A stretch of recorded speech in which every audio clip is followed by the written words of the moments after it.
सरकार जिस प्रकार से हर प्रकार के टैक्स ले रही है और टैक्स भी इतने ज़्यादा,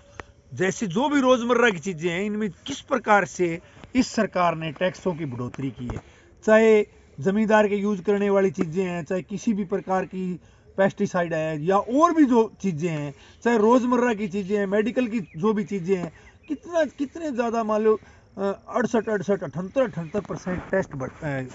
टैक्स बढ़ा दिए। और उसके बावजूद सरकार हमें जो चीज़ें इन्हें उपलब्ध करवानी चाहिए, चाहे शिक्षा है, चाहे स्वास्थ्य है, चाहे हमारे लिए यातायात के साधन है, चाहे हमारे लिए पानी के पीने की व्यवस्था है, यानी हर चीज़ें जो इनको फ्री मुहैया करवानी चाहिए, उन सारी चीज़ों पर हमारे ऊपर टैक्स थोप रही है, या वो हमारे से मोल ले रही है, या हमें प्राइवेटेशन की तरफ जाना पड़ रहा है। तो ये कौन सा तरीका है सरकार का। और रही बात वैसे टोलों की बात आ गई, पहले तो हम जो कोई भी साधन निकालते हैं उस पर ये टैक्स लेते हैं और भारी भरकम टैक्स लेते हैं, यानी मान के चलो 20% टैक्स व्हीकल का रोड टैक्स है, और उसके बाद पेट्रोल डीजल पर भारी भरकम टैक्स लेते हैं रोड टैक्स के रूप में। रोड पर तुम चलोगे पेट्रोल डीजल से, इसलिए हम पेट्रोल डीजल तुम्हें महंगा देते हैं कि तुम रोड तोड़ोगे। तो रोड तोड़ेंगे तो रोड बनाओ तुम, सरकार हमारे से टैक्स और बहुत ले रही हो, उसके बाद फिर टोल लेना ये वाजिब नहीं है सरकार का। सरकार को कहीं भी टोल नहीं रखने चाहिए।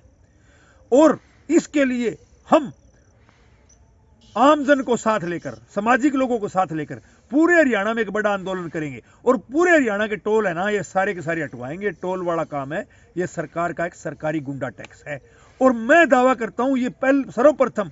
मैं बहाउद्दीन का टोल जो है, अगर ये टोल ये पाड़ने का काम करूंगा, फ्री करवाने का काम करूंगा, और जिस प्रकार से हमने हमारे गांव के साथियों ने सहयोग दिया तो जोध का गांव का फ्री करवाया, उसी प्रकार पूरा का पूरा फ्री करवाने का काम करेंगे। लेकिन लोगों का सहयोग चाहिए, अगर लोग साथ देंगे तो इन पिलर को पाड़ने का काम करेंगे, और ये जो गुंडा टैक्स है सरकार का, ये पूरे के पूरे हरियाणा में खत्म करने का काम करेंगे।